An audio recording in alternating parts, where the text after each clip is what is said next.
All right, let's dive in.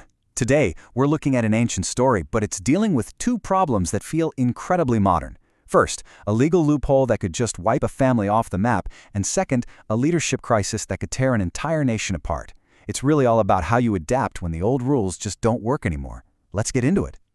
So think about this. What do you do when the system, the rules themselves, just completely fail you? And maybe even bigger, how does a whole nation move on after losing its one single legendary founder? These are the huge questions at the heart of what we're looking at today.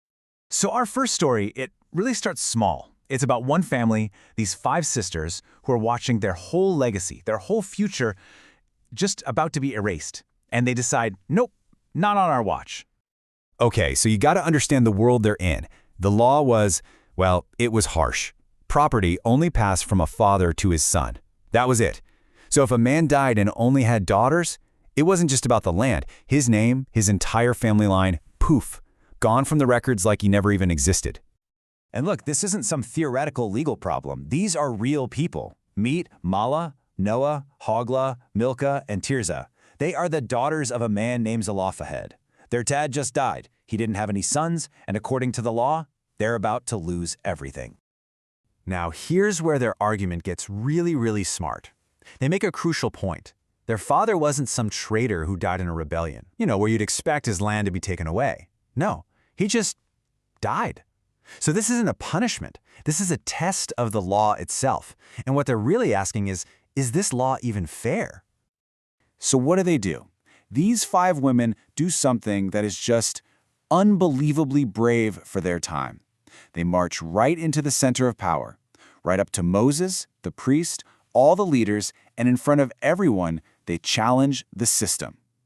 And listen to what they're asking. It's not just give us the stuff. It's don't let our father's name be erased from history. You'd think this kind of public challenge might get them in a lot of trouble, right? But no. What happens next isn't punishment. It's a landmark decision that's going to change everything. And credit to Moses, he doesn't just brush him off. He gets it. He understands how important this is, how fair their question is. He sees that the current rulebook just doesn't have an answer for this. So he takes their case all the way to the top, to the highest possible authority for a final ruling.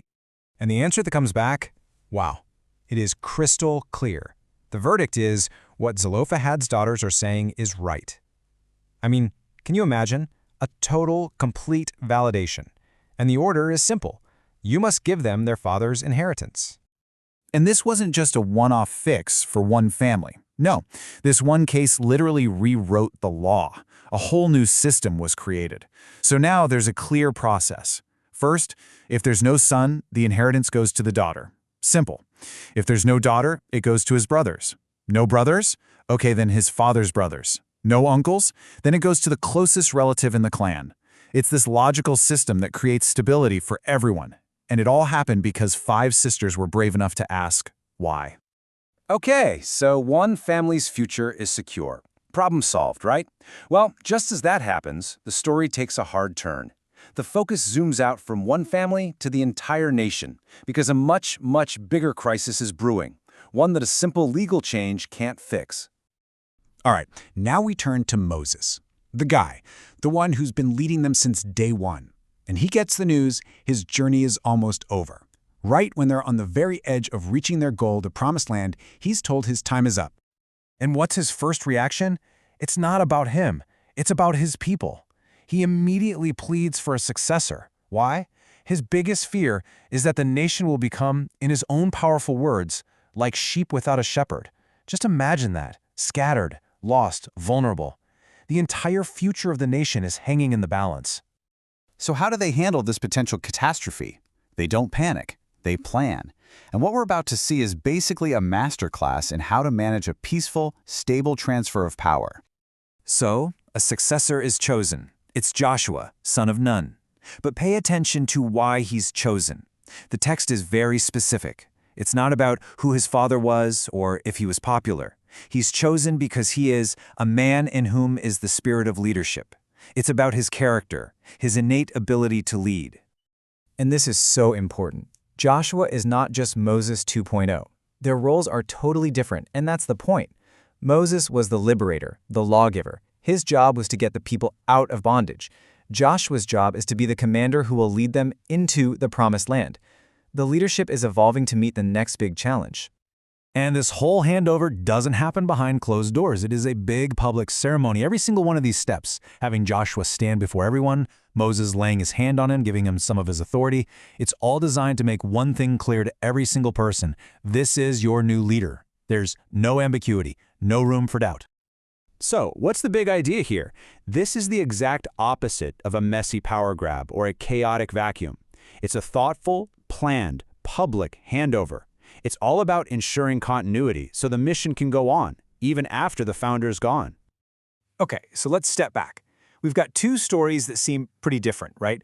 One's a legal fight for a family's inheritance, the other's a national leadership crisis. But when you look closer, you realize they're actually about the exact same thing. It all comes down to one thing: securing the future. The first story teaches us you do that through justice, by making sure your laws are fair and can adapt to protect everyone. The second story shows you do it through stable leadership, by planning ahead to ensure there's always guidance. Justice for the individual and leadership for the community. They're two sides of the very same coin. And that really brings us to a final question. This ancient text gives us this incredible blueprint for how to build a resilient society through fairness and smart succession planning. And it kind of makes you look around and wonder, right? How well do our own modern systems, our own laws and institutions, plan for the unexpected? How ready are we for the future?